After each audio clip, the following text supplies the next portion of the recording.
What is this heat wave in March, yaar? Why is it so hot? अरे यार कोई AC चला दो यार.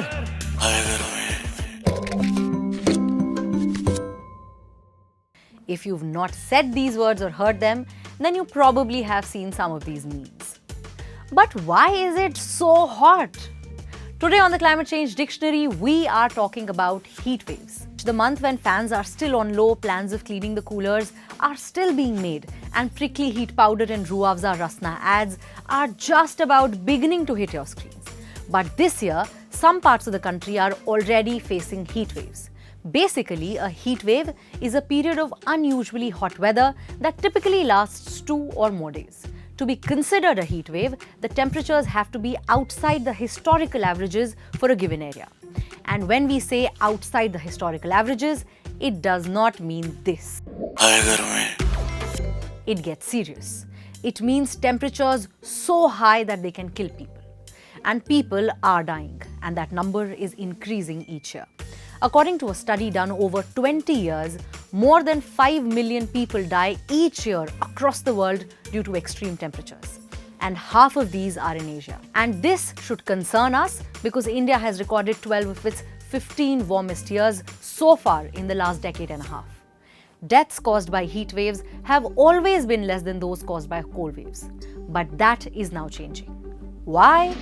No drum rolls needed, it's climate change. More than a third of heat-related deaths are caused by the warming of the globe due to anthropogenic activities, basically human-induced climate change. This is not to say that cold waves are not happening.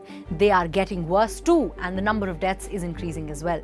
If you're wondering why do cold waves happen if the globe is warming so much, like this gentleman, I am here to tell you that that's not how it works.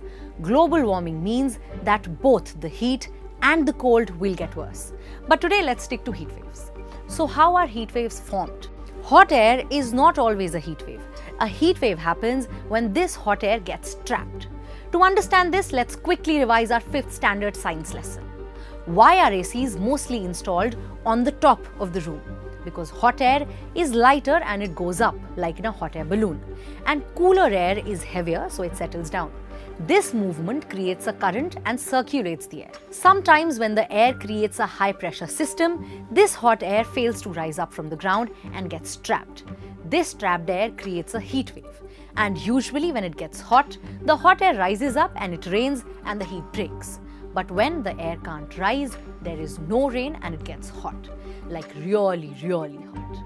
In India, as seasons change from winters to summers, March is when it begins to get a little hot. But this is limited only to a few states. This year, the expanse was larger.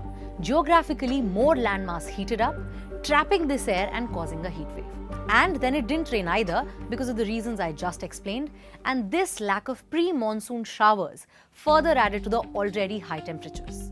The frequencies of heat waves have increased across the globe, from sub-Saharan Africa to Antarctica, emitting greenhouse gases, pollution, deforestation, and all the horrible things that we're doing have led to the rise in temperature of the globe. Global warming has led to these anomalies. Climate change essentially means more and more such events. Climate change gets worse as global heat worsens. Currently, we're at 1.1 degrees Celsius above the pre-industrial levels. This has already led us to where we are now. If the global temperature rises by 1.5 degrees Celsius, 14% of Earth's population will be exposed to severe heat waves at least once every 5 years. If the global temperature rises by 1.2 degrees Celsius, an extra 1.7 billion people will be exposed to severe heat waves at least once every 5 years. And if this rises by 3 degrees Celsius, the global average annual chance of having a major heat wave will increase from 5% to 80%. So let's hope that doesn't happen.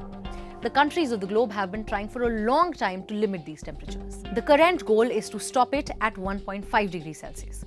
To understand what are we doing to stop this temperature rise, what is India's role in it, and how bright or bleak the future looks, watch our previous videos. So all the gyan is done now, and while it seems too distant, it is already impacting you. Your electricity bill this month will be a not so gentle reminder of the same.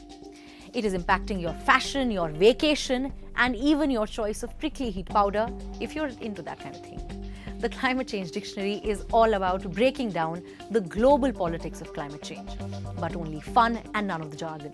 So keep watching.